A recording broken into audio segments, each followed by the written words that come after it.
In the Middle East, Mike Pompeo doubled down on the theme that has dominated his first international trip as Secretary of State: Iran's threat to the region and the world, and the solidifying US threat to pull out of the Iran nuclear deal.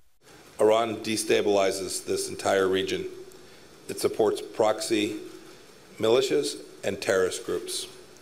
It is an arms dealer to the Houthi rebels in Yemen, and Iran conducts cyber hacking campaigns. And it supports the murderous Assad regime as well. Pompeo's arrival in Riyadh followed a barrage of 8 ballistic missiles fired into Saudi territory by Houthi fighters in Yemen. The US and Saudi Arabia say such missiles come from Iran.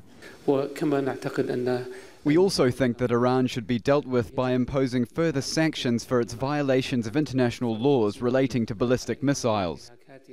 Iranian missiles are a chief concern of Israel's Prime Minister Benjamin Netanyahu. His focus on the risk of their being fired from Iranian bases in Syria and by Hezbollah from Lebanon. With his talk of a US pullout from the Iran deal and new sanctions against Tehran, Pompeo's language was almost interchangeable with Netanyahu's.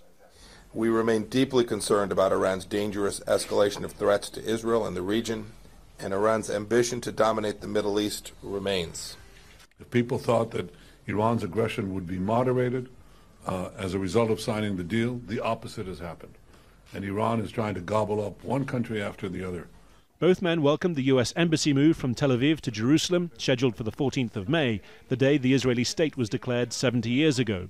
Pompeo maintained that final boundaries within Jerusalem were up for negotiation, that the US was committed to a lasting peace between Israel and the Palestinians.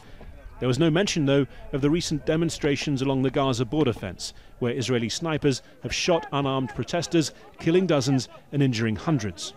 Mike Pompeo is a different proposition from his predecessor, Rex Tillerson, who spent most of his tenure as Secretary of State in a state of, at best, semi-detachment from the White House. Pompeo is seen as very close to President Trump, in particular on the issue of Iran, and so that gives his words extra weight.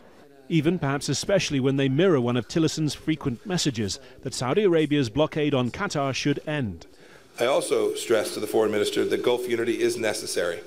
We need to achieve it. A report in the New York Times said the message away from the cameras was more direct. Enough is enough. Stop the blockade. By the time Pompeo moved on to Jordan, his chief aims seemed established, laying the groundwork for tougher action against Iran. Clear, too, of the obstacles, the EU, Russia and China have all warned against scrapping the nuclear deal. The decision will be Donald Trump's. The deadline, May the 12th. Harry Fawcett, Al Jazeera, West Jerusalem.